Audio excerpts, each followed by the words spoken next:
Vivo X60 Pro 5G এটি China ভ্যারিয়েন্টের একটি phone. এই ফোনটি ডেড মোডে রয়েছে এবং কি অন হচ্ছে না।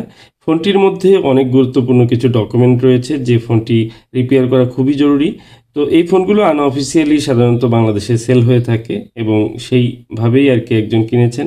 তো এই ফোনটির যে প্রবলেমটি সেটি হচ্ছে যে ডেড হয়ে যাওয়ার পর ফোনটি কোনোভাবেই অন হচ্ছে না এবং ব্যাটারিতে চার্জ মনে হচ্ছে চার্জ নেয় এরকম একটি লোডিংও কিন্তু দেখায়। আমি লম্বা সময় চার্জ দিয়ে দেখেছি কিন্তু কোনোভাবেই ফোনটিতে ডিসপ্লেতে কিছু আসে না বা কোনো লেখা আসে না।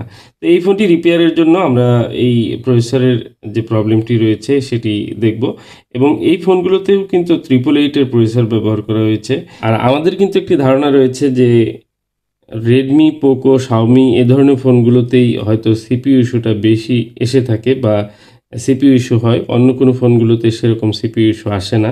এর কারণ হচ্ছে যে এই ভিভো, রিয়েলমি, অপ্পো এ ধরনের ফোনগুলোতে যে ধরনের প্রসেসরগুলো ইউজ করা হয় সাধারণত সেগুলো প্রসেসর ইস্যু খুব কম আসে। দ্বিতীয় হচ্ছে যে এরা যে পেস্ট ব্যবহার করে, আঠা ব্যবহার করে সেটি একটু আলাদা ক্যাটাগরির, যে কারণে সিপিইউ ইস্যুটা খুব কম হয়।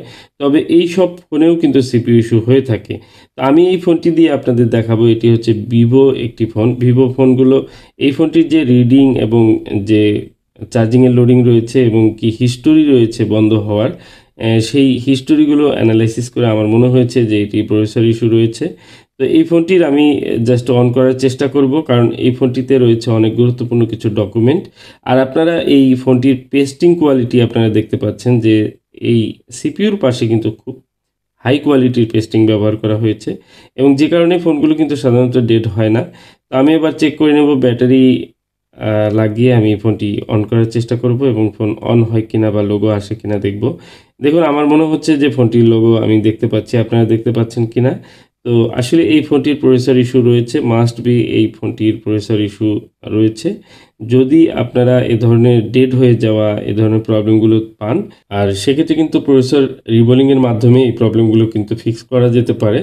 তো যেহেতু ভিভো, অপ্পো, রিয়েলমি এগুলো ফোন খুবই হার্ড টেস্টিং থাকে এবং কি এই ফোনগুলো কিন্তু কাজ করতে গিয়ে অনেক সময় দেখা যায় আনসাকসেস হতে পারে, ডেড হতে পারে। সো এই বিষয়গুলো মাথায় রেখে কিন্তু কাজ করতে হবে।